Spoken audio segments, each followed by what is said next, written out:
Barasuayo Omoniala wana mama kenirawo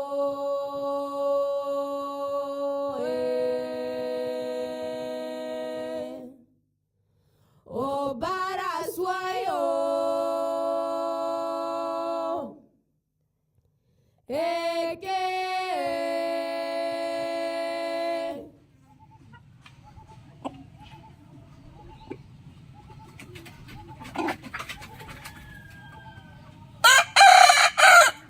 Barasuayo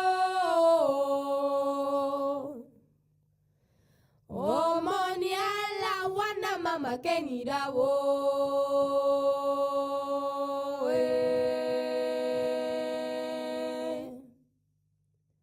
Barasuayo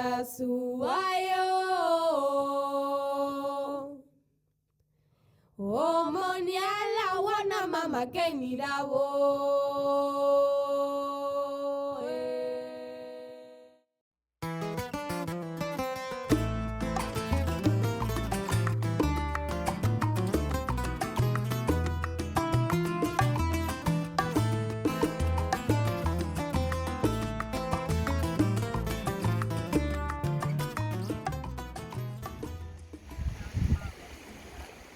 In 1492, on this beach, Columbus first landed in Cuba, in what is now the province of Holguin.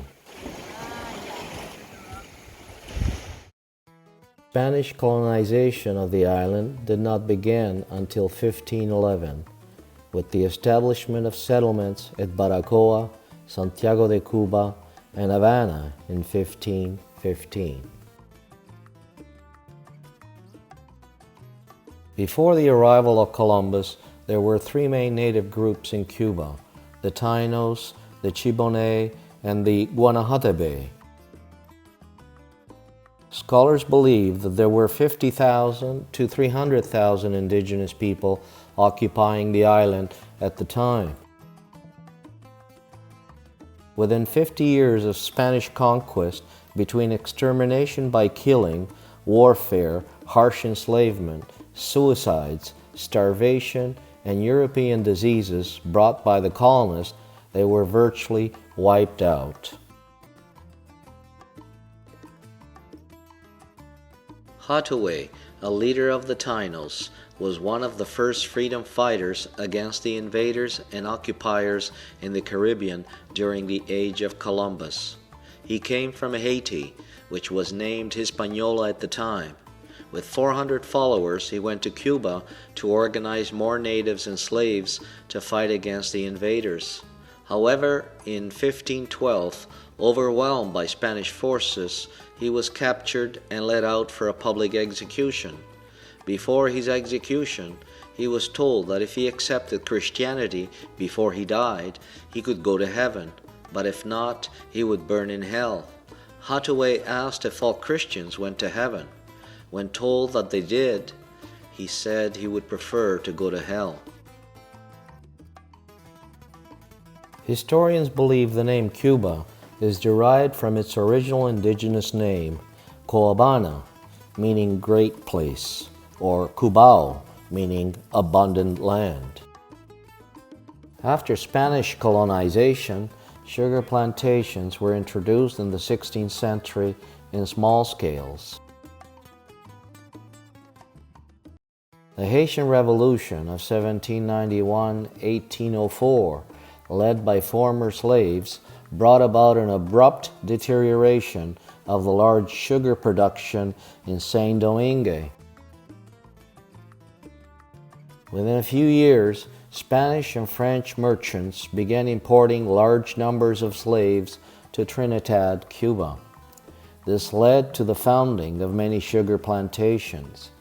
Vast acres of sugarcane were put under cultivation. By 1828, Cuba was the leading sugar producer in the world. Cuba doubled its production every decade until 1829. Between 1763 and 1860, the island's population increased from less than 150,000 to more than 1,300,000. The number of slaves also increased dramatically, from 39,000 in 1770 to some 400,000 in the 1840s, roughly one-third of the island's population. In the 19th century, Cuba imported more than 600,000 African slaves. Most arrived after 1820, the date that Spain and Great Britain had agreed would mark the end of slave trading in the Spanish colonies. Cuban plantation owners were among those who insisted on continuing the slave trade. This was despite the controversies raised between the Spanish and British governments. During the period of 1838 to 1880, the Cuban sugar industry became the most mechanized in the world, utilizing steam-powered mills and narrow-gauge railroads. Expanding sugar mills dominated the landscape from Havana to Puerto Príncipe. They expelled small farmers and destroyed the island's extensive hardwood forests. By 1850, the sugar industry accounted for 4/5 of all exports. In 1860, Cuba produced nearly 1/3 of the world's sugar. Dissatisfied with the corrupt and inefficient Spanish administration, lack of political representation, and high taxes, Cubans in the eastern province united under the wealthy sugar plantation owner Carlos Manuel de Céspedes. His declaration of independence in October 1868, the Grito de Yara, Cry of Yara, signaled the beginning of the 10-year war, in which 200,000 lives were lost. Puerto Ricans, Dominicans, Mexicans, North Americans, and even Chinese servants in Cuba fought for independence. The conflict ended in 1878 by El Pacto de Zayón, Pact of Zion, where Spain promised Cuba more liberties. Not satisfied with the resolution, a second uprising, La Guerra Chiquita, the Little War, engineered by Calixto Garcia, began in August 1879. It was quelled by superior Spanish forces in autumn 1880. The imposition of more taxes and trade restrictions prodded the economically distressed Cubans in 1895 to launch the Cuban War of Independence. This was a resumption of the earlier struggles. Poet and journalist José Julián Martí, the ideological spokesman of the revolution, drew up the plans for an invasion of Cuba while living in exile in New York City. Máximo Gómez y Báez, who had commanded the rebel troops during the 10 Years' War, was among those who joined Martí's invasion force. Although Martí was killed in battle about 1 month after initiation of the invasion on April 11, 1895, Gómez and Antonio Maceo employed sophisticated guerrilla tactics in leading the Revolutionary Army.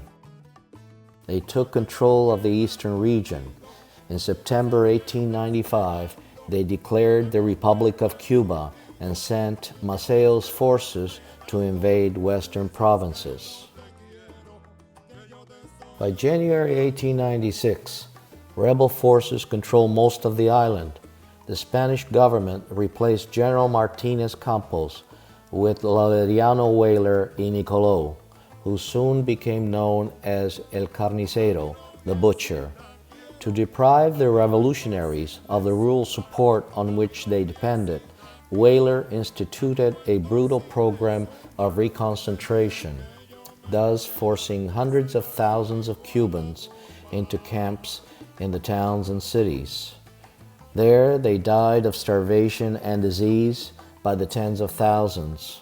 However, the rebels continued to control most of the countryside. Perhaps most important, they had won the sympathy of the vast majority of the Cuban people to their cause. While at the time that victory seemed to be in the hands of the Cuban nationalists, a mysterious explosion took place, sinking the USS Maine docked at Havana's harbor.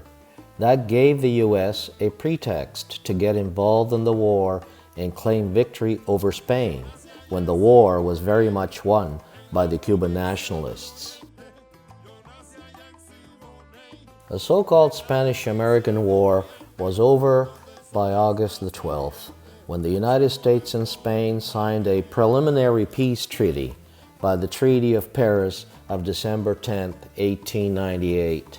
Spain withdrew from Cuba, and control of Cuba passed from Spain to the United States on January 1, 1899. Cuba became a U.S. protectorate from 1898 to 1902. The U.S. gained a position of economic and political dominance over the island, which persisted after Cuba became formally independent in 1902. The U.S. left only after the Constitution of the new Republic of Cuba had incorporated the provisions of the Platt Amendment of 1901, a rider to a U.S. appropriations bill, which specified the conditions for American withdrawal.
From the time the Republic of Cuba was created in 1902 until 1959, when the final victory of the July 26th movement was realized, Cuba experienced very little in the line of independence, democracy, freedom, or human rights. From 1902 to 1925, the few presidents who governed Cuba were all riddled with corruption. In 1925, Cuba saw its first dictatorship and the rule of terror, with Gerardo Machado y Morales rising to power. In 1933, he was forced to flee the country by the army. Fulgencio Batista y Zaldivar, a sergeant who gained control of the army during Machado's ruling, became the kingmaker for the next few years until the election of 1952. When he overthrew the government and closed Congress, since he anticipated his defeat and established his dictatorship with the full support of the U.S. Police patrol excited crowds in Havana who found that while they slept, behind the scenes strongman General Batista had overthrown the constitutional regime of President Carlos Prio. Once before in 1933, when only an army sergeant, Batista staged a revolt. Now as then, his co-conspirators in the Army, Navy, and police seized key points. The present coup was accomplished in only 77 minutes, but Cuba's political freedom is ended as Batista cancels the June 1st elections.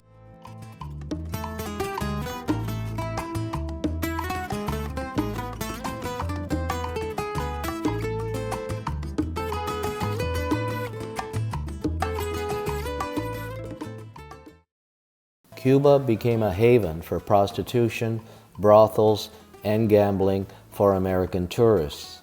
The dictatorship's widespread corruption of public officials, the evils of the one-crop economy, extreme rural poverty, high unemployment, particularly among young people in both urban and rural Cuba, daily life for most Cubans had developed into a relentless degradation.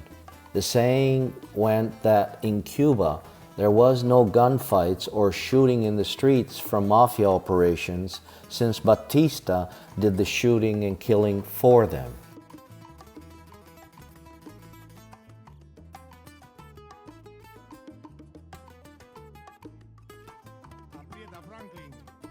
Worst of all, by the late 50s, 1/3 of all investments in Cuba were U.S. owned.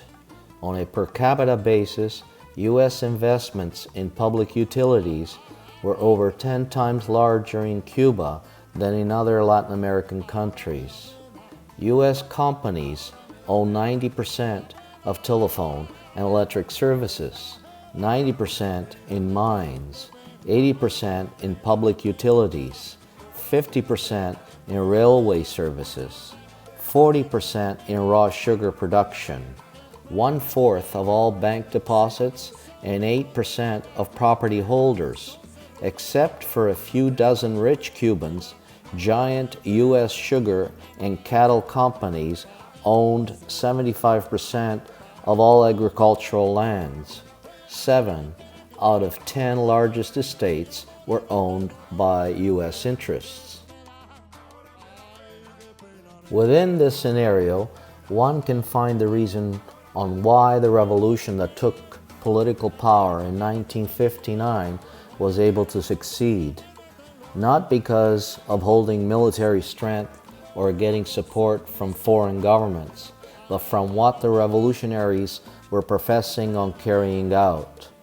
All in regards to the economy, services and benefits they would provide, the redistribution of wealth such as the banking, agrarian, labor, health and education reforms, housing and private ownership of public utilities laws, etc., were all being put on the table.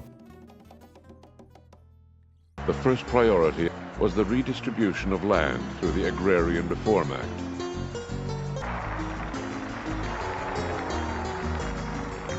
Under Batista, foreigners had owned more than 70% of the arable land. Most of the sugar industry was in U.S. hands. At first, quite modest land expropriations were proposed. They even included land owned by Fidel's family. Ya que nuestra reforma agraria afectó intereses de grandes compañías norteamericanas. A nosotros nos hacían la guerra por hacer la reforma agraria y en cambio después Kennedy estaba promoviendo la reforma agraria en América Latina para evitar revoluciones radicales. Reform measures were implemented early and rapidly. The first 9 months of 1959, an estimated 1,500 decrees, laws, and regulations were enacted. Postal, telephone, and electrical rates were reduced. Housing rentals and prices on pharmaceuticals lowered. Reduction on taxes for middle and working class households. Labor contracts were renegotiated and wages raised. Minimum wages were increased in agriculture, industry, and commerce. Health and education reforms were quickly implemented and anti-discrimination measures were enacted.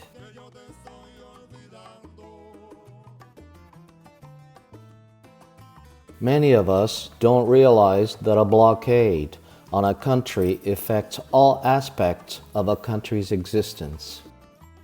In 1960, a year after the victory of the revolution, Lester D. Mallory, the U.S. Deputy Assistant Secretary of State for Inter-American Affairs, wrote the following internal memo. The majority of Cubans support Castro.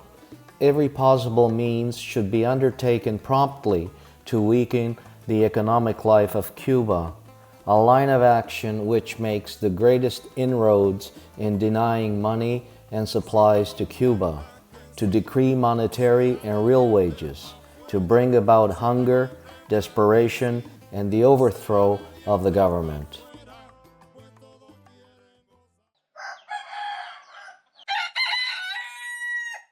¡Ay, suele, suele!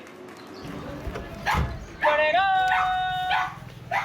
Si voy a morir, vamos a llegar, si voy a morir.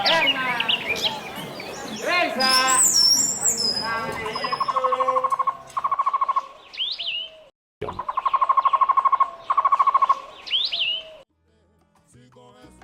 Six members of our Victoria Friends of Cuba committee took another trip to visit Cuba. This is our third trip to the island. Our committee was formed in 1993 with the motive to build solidarity and friendship between our community and the people of Cuba, to expose the U.S. illegal, criminal, and genocidal blockade and break it by delivering humanitarian aid. Our committee is one of thousands around the globe doing such work. Many of our members have been to Cuba for different occasions, such as either participating in brigades, conferences, caravans, cultural or social exchanges.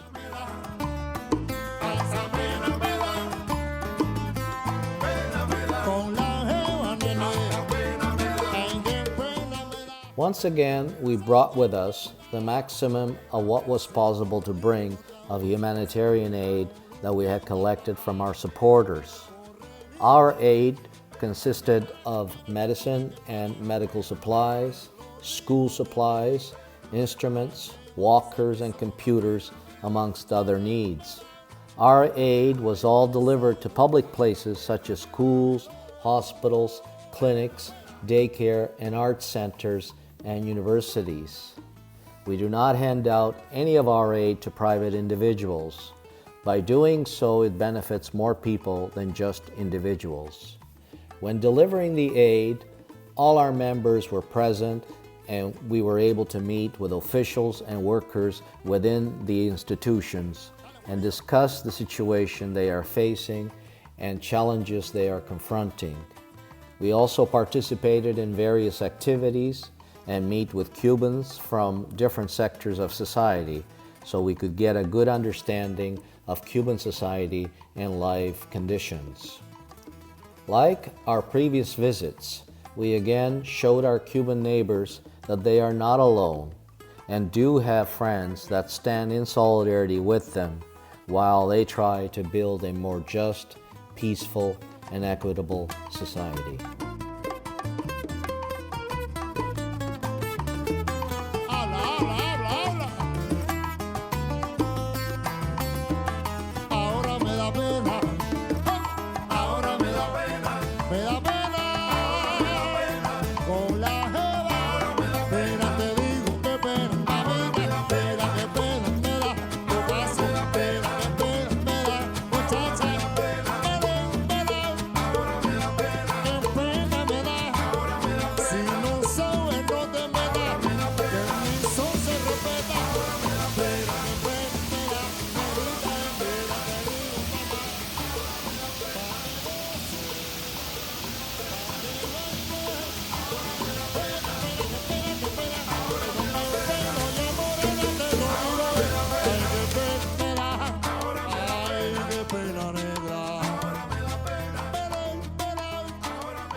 Our first encounter was with our friends at the Cuban Institute in Friendship with the People in the city of Holguín of the Holguín province.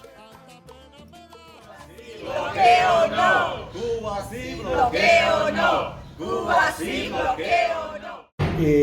Hemos podido apreciar el amor y la solidaridad que el grupo Amigos de Victoria, Canadá, ha demostrado al pueblo holguinero. También un reconocimiento también del gobierno de la provincia de Holguín y de las autoridades del partido de la provincia de Holguín, porque ha sido una solidaridad demostrada, con hechos, no solo con palabras. Ustedes, con cada granito de arena, como ustedes bien dicen, realmente contribuyen a romper ese bloqueo, contribuyen cada día a demostrar que Cuba no está sola y que ustedes están con nosotros y siempre estarán con nosotros. Eso nos fortalece aún más y nos da fuerza para seguir adelante y abrazar la amistad todos unidos.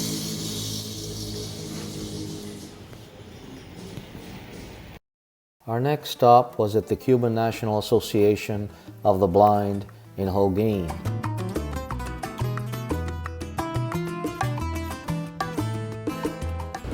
A ver, mira, el bloqueo, nosotros estamos conscientes y cada día tenemos que seguir trabajando con todos los ciudadanos, con los más jóvenes, pero el bloqueo no va a destruir la revolución. Como dijo nuestro comandante, quien único puede destruir la revolución somos nosotros mismos los cubanos, que no seamos capaces de identificar los problemas y combatirlos.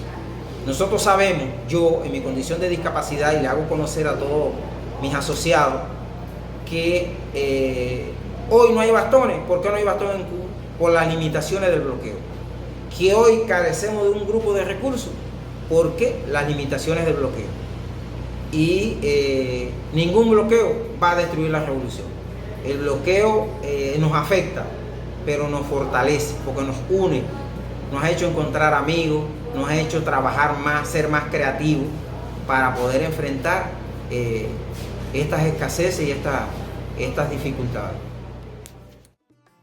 Our next stop was at the organopónico La Taberna, where we were able to work alongside its members for a few hours. Si te contestas que sí, será de dientes pa' afuera. Si te contestas que sí, será de dientes pa' afuera. Pues todos quieren gozar del año la primavera.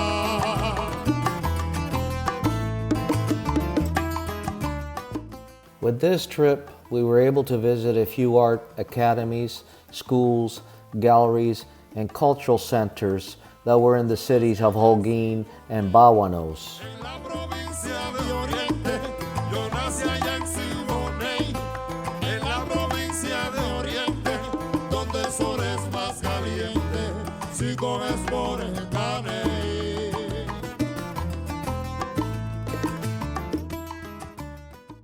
El arte es una necesidad del ser humano desde los principios de la historia de la humanidad. El hombre ha necesitado expresarse desde las cavernas. El hombre de las cavernas ya pintaba, ya traducía lo que él veía, lo traducía en arte. Ya estaba haciendo arte, fabricaba elementos de casa y todo eso es la necesidad del ser humano de expresar lo que siente, de utilizar los medios que le da la naturaleza para crear e innovar.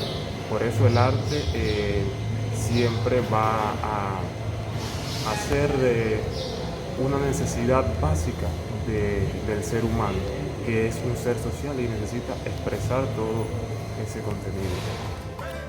Con la jeva, nene, ay, qué pena me da. Ay, qué pena. Se lo digo otra vez. Con Lubina, papá, corregirte. Qué pena. Te lo digo, nene, pa' que goce mi son. El arte es el martillo que crea el futuro.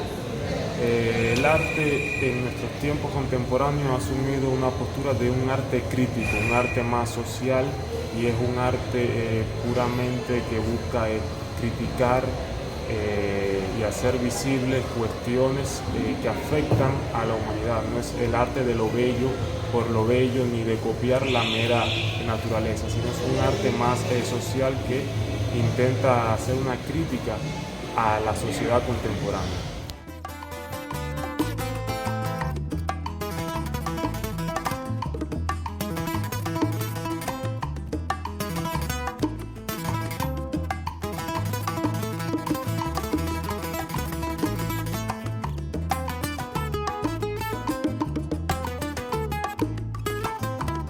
Franklin. Tenemos, dificultades en los equipos de música para poder hacer las clases. El sistema de, cuando decimos de música para las clases, pero un sistema de audio que uno pueda hacer las actividades propias en el local. Vestuario, las zapatillas, los leotares de las niñas de ballet, ¿entienden? Artes plásticas, que ya les decía que por las donaciones de ustedes nos han ayudado muchísimo, porque eso se dificulta aquí, tener las crayolas, las pinturas, para poder hacer incluso los elementos escenográficos que se hacen, que lo hacemos con papel, maché, hacemos harina, hacemos el pegamento, todo ese tipo de material de oficina, hojas, esas cosas.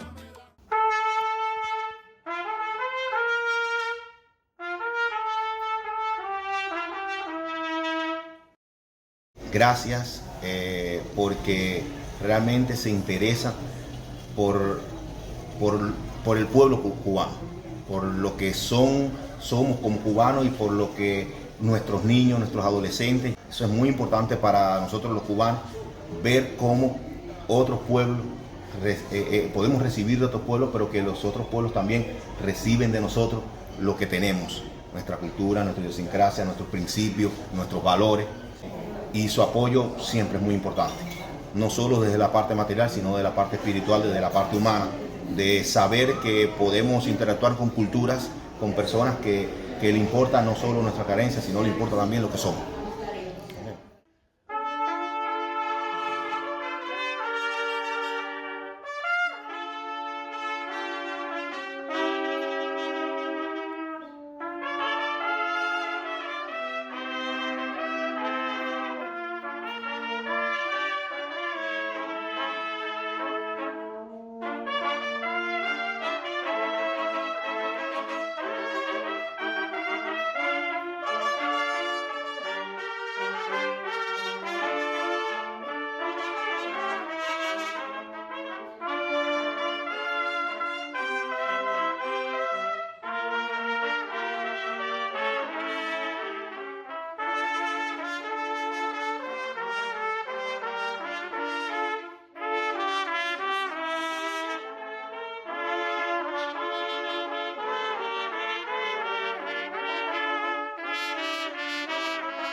A mi noviecita quiero, a mi entonces le zumba.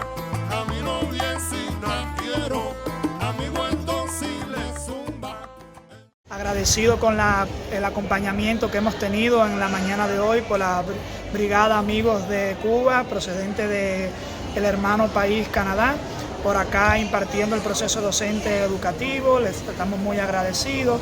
Creemos que toda ayuda que recibamos como parte de la amistad que tiene nuestro país con otros países hermanos del mundo podrán fortalecer el proceso que impartimos en nuestra institución educativa, con el objetivo fundamental de lograr la formación general e integral de nuestros educandos para convertirlos en hombres y mujeres de bien y poder prepararlos para la vida en familia, una vida exitosa y en futuro. Un fuerte saludo para todos, agradecido. Yo nací allá en Siboney, en la provincia de Oriente.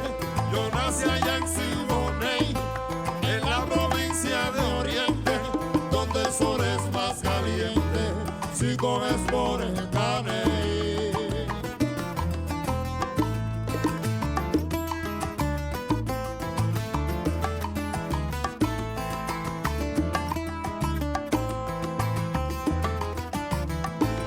Y si llegas a la playa y quieres comer arnones, y si llegas a la playa y quieres comer... Once again, we were able to visit our friends at the University of Holguín with professors, librarians, technicians, and workers who received us with much love and affection. They had an insightful presentation for us in where we exchanged our ideas and views and reaffirmed our solidarity with them.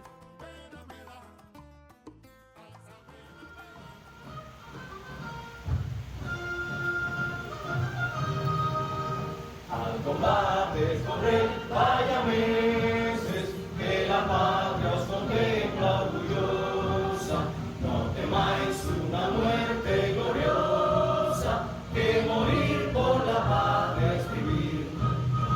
En cadenas vivir es vivir, en afrenta y oprobio sumido.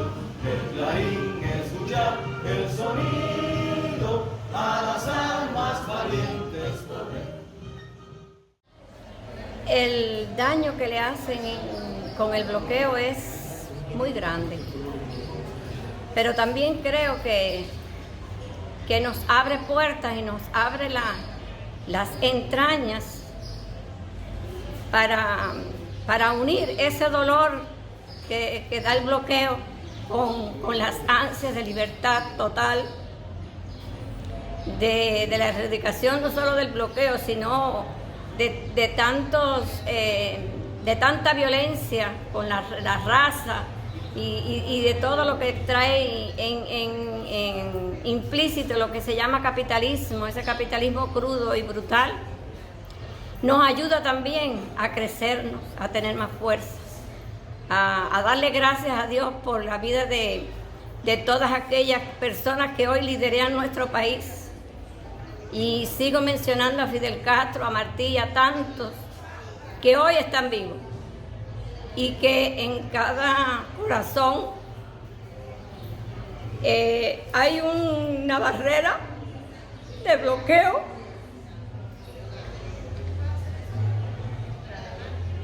y un alma que se abre para luchar contra el bloqueo y salir victoriosos con nuestra enseñanza. Graduando jóvenes, ingenieros, licenciados, graduando jóvenes con valores, porque los tenemos con valores patrióticos, con valores humanos, porque el valor humano es lo más grande que nos han fomentado los líderes que hasta hoy han estado en nuestro país. El bloqueo, lejos de derrotarnos, nos ayuda a crecer en humanidad, en amor, en calor, en sentir el dolor del otro.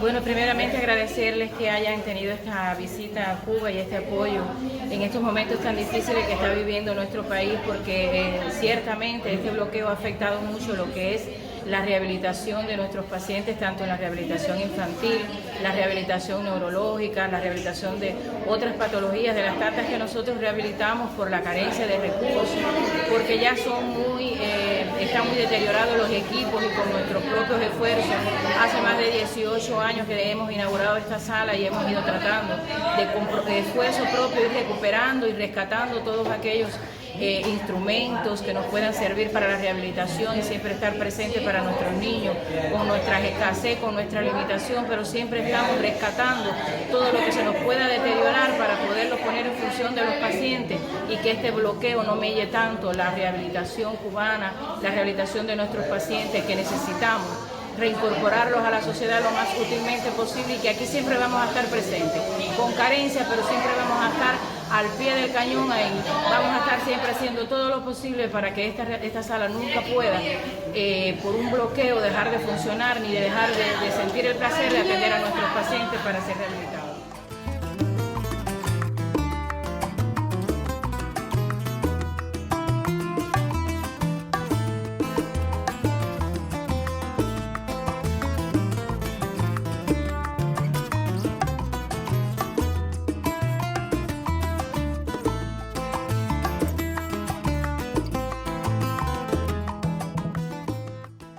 Nosotros agradecemos profundamente, además conocemos el gran movimiento que hay de solidaridad con nuestro país por lo que significa la medicina cubana y además el altruismo de nuestros médicos, pues estamos dispuestos a ayudar en cualquier país. Lo agradecemos, queremos que nos sigan ayudando porque siempre nos ayuda, nos satisface.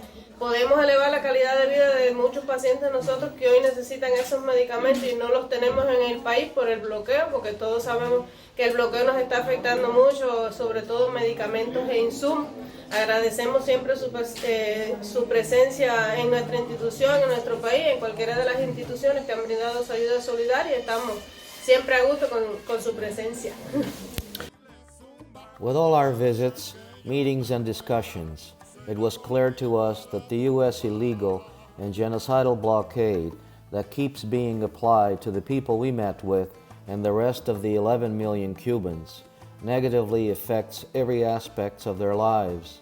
Internally and externally, it has tentacles reaching everyone and everything.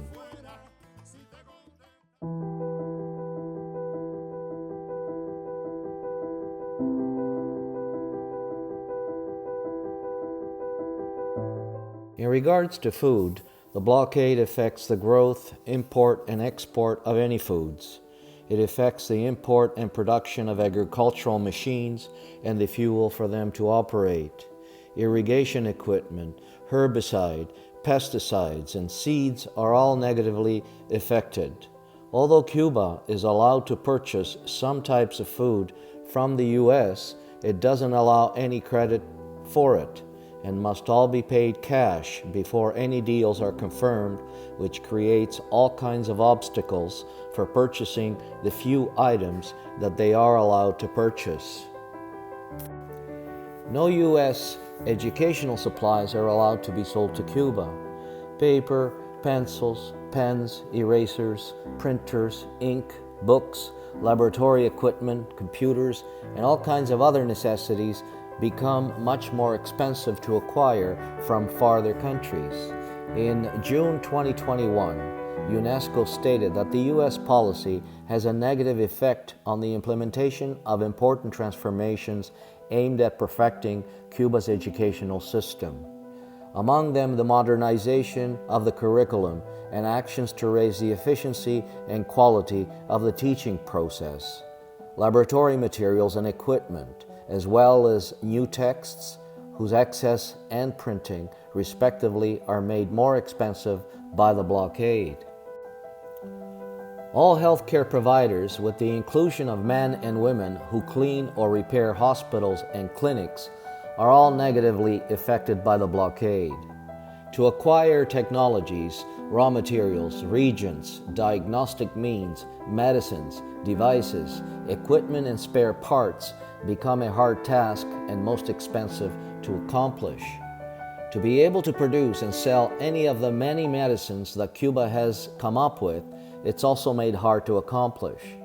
Technologies from the United States, or with more than 10% of components from that country, cannot be acquired by the island.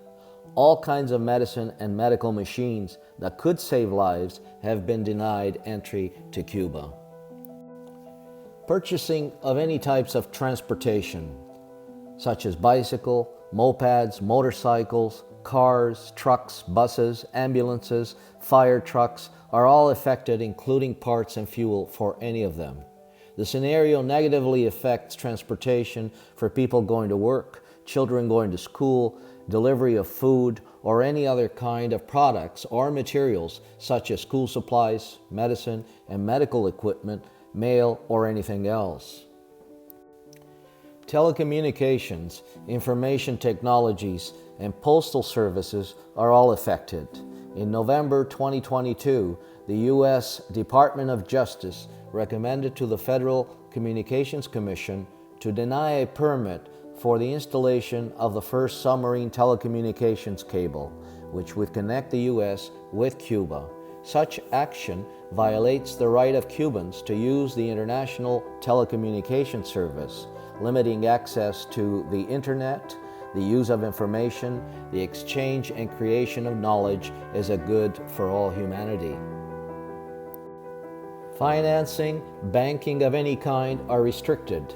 Purchasing or selling of exports and imports of any products are affected. Machinery, parts and fuel are affected. Any companies that do any purchasing or selling with Cuba are automatically pressured by the U.S. in not doing so, or there would be repercussions against them, such as fines or cutoff from doing business with the U.S. Any equipment is affected. Competition is restricted. Traveling and getting visas to enter the U.S. for competitions is also hard, if not impossible, to get.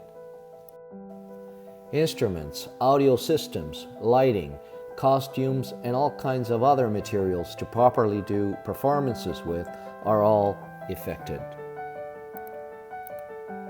Fuels, the electrical system, and energy for cooking are all negatively affected.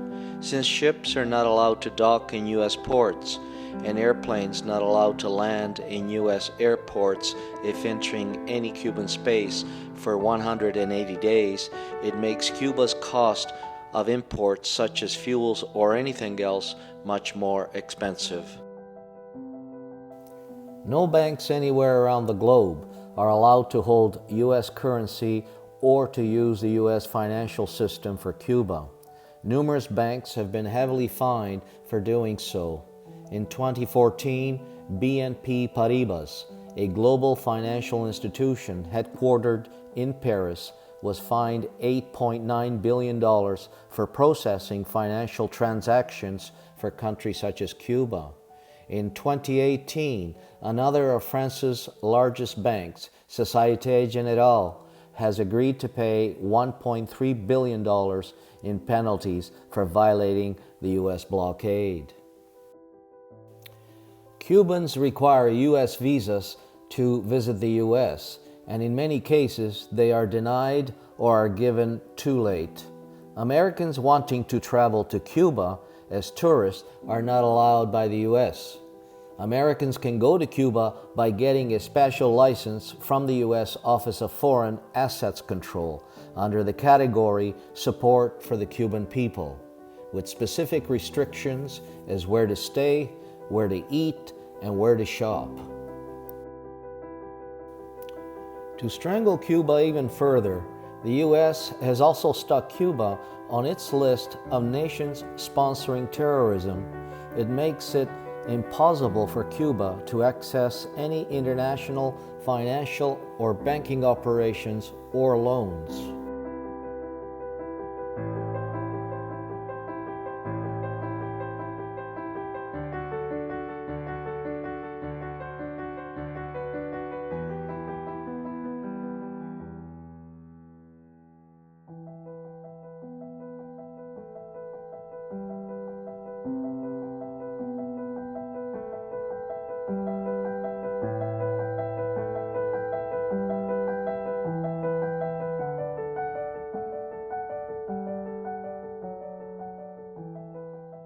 Necessity of ending the economic, commercial, and financial embargo imposed by the United States of America against Cuba. Will all delegations confirm that their votes are accurately reflected on the screen? The result of the vote is as follows. In favor, 187. Against, 2. Abstentions, 1.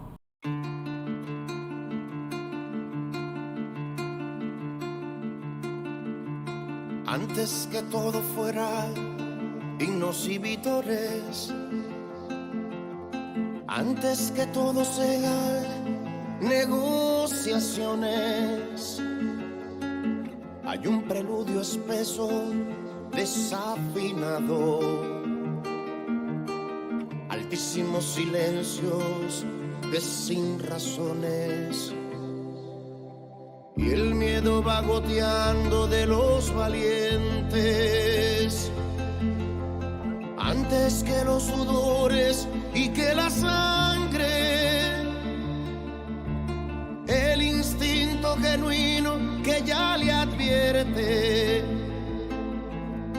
permutar de destino se le hizo tarde.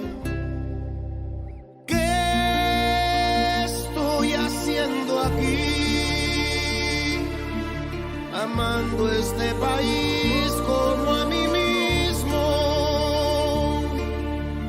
No, que va, no hay heroísmo. Vine a darle un beso al mundo y nada más. Before the revolution in 1959, Cuba's rural infant and maternal death rates were the second highest in the world. 80% of children suffered from intestinal parasites, and it was the #1 cause of death. But things changed rapidly after the revolution. By the 1980s, Cuba had eliminated most infectious and poverty-related diseases and had the health profile of a highly developed country. Cuban healthcare, driven by the government, then moved on to developing cures for non-communicable diseases like cancer and diabetes. By the 1990s, they had set up a world-leading biotech industry that was run for public benefit. Soon, this industry's innovations outpaced those of rich countries and big pharma. In 1988, Cuba produced the world's first meningitis B vaccine with 95% efficacy and was awarded a UN Gold Medal for global innovation. Scientists produced a vaccine for the first time in the world that would train the body to trigger the immune system in case of tumors and produce cancer-specific antibodies. In 2015, the World Health Organization announced that Cuba was the first in the world to eliminate mother-to-child HIV transmission.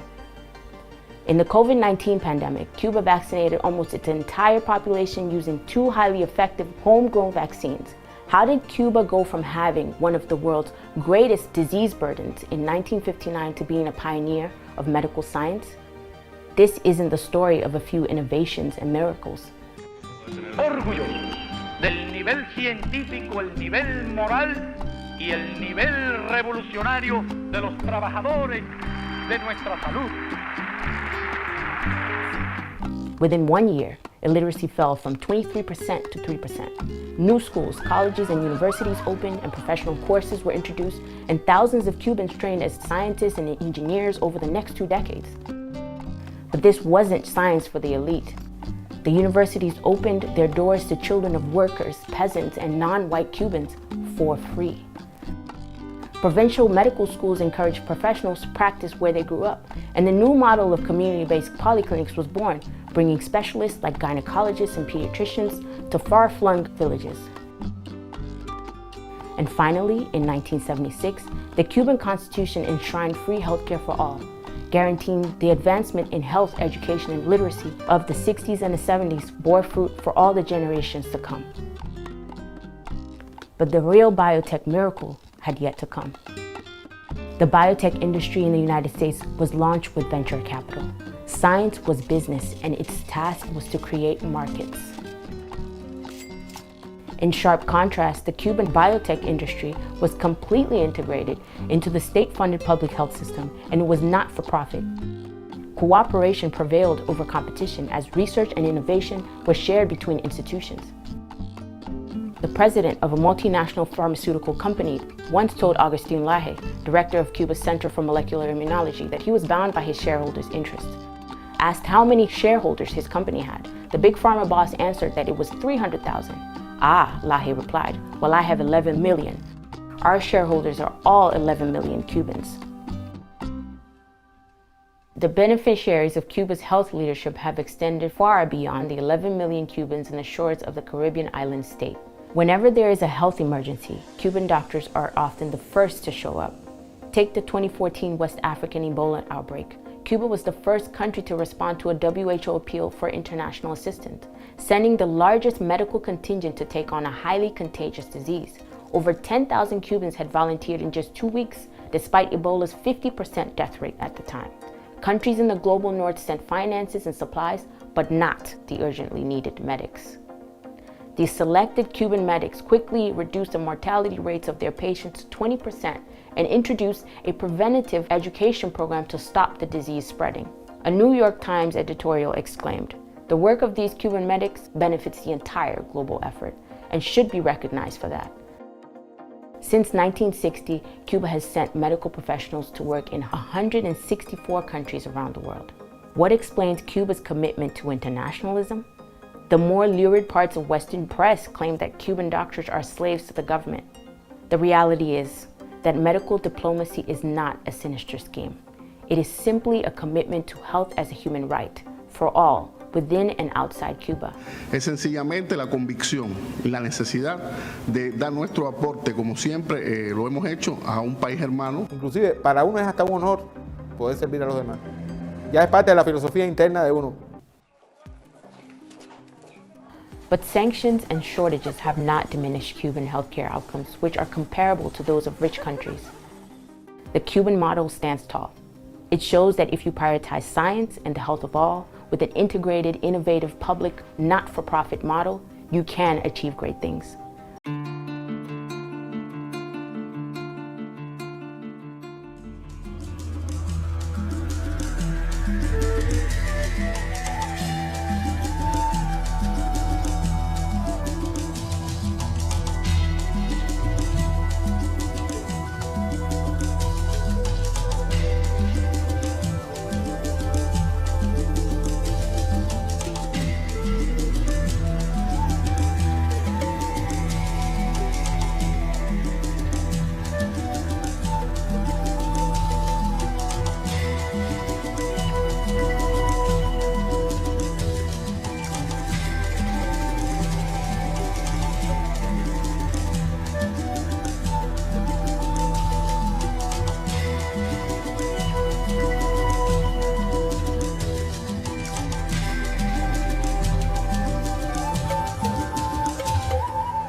siente que están perdiendo el tiempo con tanto bloqueo, que aquí existe un país muy fuerte, con ideas muy fuertes, y que aunque ellos hagan todo tipo de actividades para mellar la integridad de la persona cubana, de la salud pública, de todo el sistema cubano, están perdiendo su tiempo, porque nosotros tendemos carencia, pero tenemos una convicción revolucionaria, que nada de lo que ellos hagan van a mellar nuestra integridad y nuestro pueblo. Bueno, lo primero es que como cubanos estamos avanzando y vamos a seguir avanzando. Eso es lo primero. Lo segundo es que en Cuba hay talento, en Cuba hay cultura, en Cuba hay nivel intelectual y todo lo que nos representa a nosotros como cubanos va a seguir avanzando. Estén en contra, estén a favor, estén, porque eso es lo que somos como cubanos. Eso es lo que somos como revolucionarios, eso es lo que somos como lo que nos representa en lo más interno de cada uno de nosotros. Nosotros siempre vamos avanzando, siempre vamos caminando, tengamos o no tengamos los medios, tengamos las dificultades que tengamos, esa es nuestra identidad. Y hay algo que nunca puedes matar, ya sea la economía, las riquezas, y es la identidad de una persona misma, de una familia, el trajito de café por la mañana, el te levanta y camina, lo que hace, eso es nuestra identidad propia. Es decir, que tú puedes intentar matar a un pueblo económicamente, puedes intentar matar a un hogar económicamente, pero la costumbre del lugar, la familia, lo que lo representa, ¿cómo vas a hacer que eso muera? Tienes que matar a la persona. Creo que es la única manera de que puedan... Que sigan con la solidaridad y que no decaigan, porque el pueblo cubano está muy enamorado de nuestra revolución, de nuestros principios, de nuestros valores, y que estamos orgullosos de que en otros países que aparentemente viven mejor que nosotros, sientan la necesidad de ayudarnos y de caminar junto con nosotros para que un mundo mejor sea posible. Bueno, yo considero que a lo largo de la historia el pueblo cubano ha demostrado que no tiene obstáculo alguno para desarrollar cada uno de los procesos y principios que nos han distinguido a lo largo de la historia. No hay bloqueo, no hay gobierno, no hay personalidad física alguna que pueda impedir las premisas que se ha trazado nuestro pueblo con el acompañamiento y el legado histórico de nuestra revolución, porque el objetivo fundamental que tienen cada uno de estos principios y de estas medidas es la atención al pueblo de manera general, la formación de hombres y de mujeres de bien, y de una forma u otra continuar forjando ese principio que tenemos como país de que prevalezca la paz, la hermandad, la solidaridad y una vida basada en este sistema social socialista que entre todos los cubanos lo hemos construido, porque todos hemos sido protagonistas de nuestro proceso. Yo creo que la mayoría de las voces del mundo están reclamando y están apuntando a que la causa cubana es digna de destacar, es digna de defender, y por lo tanto yo creo que las personas que secundan, que apoyan las medidas contra Cuba y el bloqueo contra Cuba, por supuesto, están manipuladas y están subordinadas a una maquinaria económica, a una manera sucia de vivir, realmente, no de la política limpia, de la política de la solidaridad, como la que expresan ustedes aquí. La solidaridad creo que es el único modo que vamos nosotros a poder romper el bloqueo contra Estados Unidos. Por la solidaridad, yo creo que es la única vía en que Estados Unidos va a sacar a Cuba de la lista de los países patrocinadores del terrorismo. Gracias a la solidaridad, el mundo podrá conocer cuán grande es el amor que tiene Cuba por el mundo. Gracias a la solidaridad, el mundo podrá conocer todo lo que ha hecho Cuba en favor de las causas nobles y justas, con sus maestros, con sus médicos, con sus profesionales. Yo creo que la solidaridad es el camino, es la vía para el éxito. No es la guerra, no es la violencia, es la solidaridad lo que nos va a hacer a nosotros más unidos, más grandes y más victoriosos. Muchas gracias.